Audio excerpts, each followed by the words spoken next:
म्हणून आज आपण या ठिकाणी म्हणजे पिंपळगाव ते नारेगाव या ठिकाणी ट्रॉफी वाटप करताना आलो. मित्रांनो, ह्या मुलाची मी परिस्थिती पाहिली. ह्या मुलाचा गुंजळवाडी माध्यमिक शाळेत, जे गामोची मंडळाची शाळा आहे, तिथे 93% मार्क पण हा मुलगा प्रथम आलाय. एवढं हालाकीचं जीवन, म्हणजे त्याचे वडील त्यांचा मुलगाव सिन्नरवरून इथे ते शेतमजूर करण्यासाठी आले आणि एवढ्या म्हणजे शाळा, शेतमजुरी, काम एवढं मार्क करून त्याला 93% मार्क पडले. म्हणजे आजही समाजात म्हणजे तुम्हाला अभ्यास करायचा असेल, माणूस कुठं पण अभ्यास करू शकतो. दर्शन, मला सांग, तुला एवढे मार्क कसे काय पडले? म्हणजे अभ्यास कसा केला तू एवढ्या परिस्थितीत? काम केलं का मग घरी आलं का मग संध्याकाळी रात्रीचं त्यांनी प्रेरणा दिली. मग खरंच मला म्हणजे आज खूप अभिमान वाटला, कारण की आज समाजात बघतो अनेक मुलांना खूप काही साधनं असतात, फार अभ्यास, क्लास, सगळे म्हणजे मोबाईल, लॅपटॉप, तरी त्या मुलांना एवढे मार्क पडत नाही. तू या घरात राहून तू 93% मार्क मिळवले. खरंच तुला अभिमान वाटतो.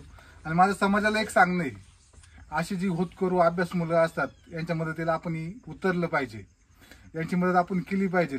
कारण की ही मुलं हे आपल्या भारताचं, आपल्या महाराष्ट्राचं भविष्य आहे. यांना कुठंतरी आपण प्रेरणा दिली, यांना कुठं आपण सहकार्य केलं तर कुठे ही मुलं पुढे जाऊन शिकतील. आज त्याचं पुढे जाऊन काय व्हायचं स्वप्न आहे तुझं? काय वाटतं पुढे जाऊन काय करायचं तुला? मी आता डाटा सायन्स मध्ये करणार.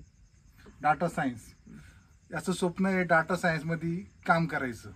आपल्या सर्वांना मला एकच सांगणं आहे, आपण सर्वांनी अशा मुलांना जे खरंच तळमळीने अभ्यास करतायत, तळमळीने काम करतायत, काम करून शिकतायत, अशा मुलांना आपण समाजासाठी एकत्र आलं पाहिजे. एवढंच त्याला पुढल्या भावी वाटल्यासाठी मी शुभेच्छा देतो. थांबतो. जय हिंद, जय महाराष्ट्र. नमस्कार, मी योगेश तोडकर, जिल्हाध्यक्ष मनसे शेतकरी संघटना पुणे.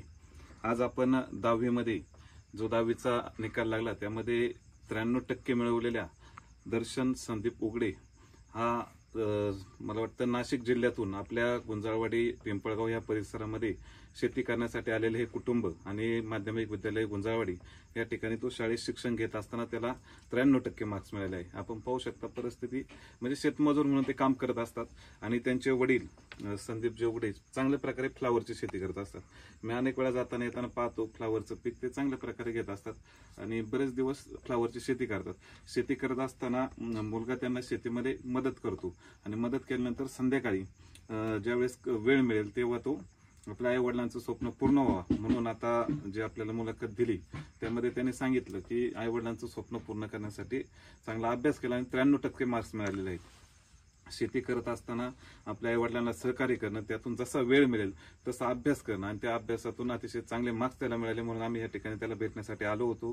शेतकरी कुटुंबातील विद्यार्थी आहे, त्याला IT सेक्टरमध्ये पुढे भविष्यामध्ये डाटा सायन्समध्ये त्याला काम करायचे. मग भविष्यामध्ये काम करण्यासाठी शिक्षण घ्यावं लागेल, चांगल्या महाविद्यालयांमध्ये त्याला शिक्षण घ्यावं लागेल. तर सर्वांनी त्याला आपल्या तालुक्यातील जे काही राजकीय क्षेत्रातील मंडळी असतील, आमदार खासदार असतील, स्थानिक पदाधिकारी असतील, त्याचप्रमाणे सनीभाऊ भोर हे शैक्षणिक क्षेत्रात चांगल्या प्रकारे काम करत असतात, त्यांच्या माध्यमातून त्यांचा या ठिकाणी सत्कार देखील करण्यात आलेला आहे. त्याचप्रमाणे सर्वच जे काही सामाजिक संस्था असतील, भविष्य काळामध्ये त्याला जे काही त्याचं स्वप्न आहे, त्याच्याकडे अभ्यास करण्याची क्षमता आहे, अभ्यास करण्याची त्याच्याकडे तयारी पण आहे आणि यश पण मिळवलेलं आहे, तर त्याला सहकार्य होईल असं आपण सर्वजण प्रयत्न करू. शेतकरी संघटनेच्या वतीने आमच्या शेतकऱ्यांचं एक सहकारी आणि त्यांचा मुलगा म्हणून त्याला पहिलं त्याचं अभिनंदन करतो आणि पुढील शैक्षणिक कार्यासाठी त्याला शुभेच्छा देतो. जय हिंद, जय महाराष्ट्र.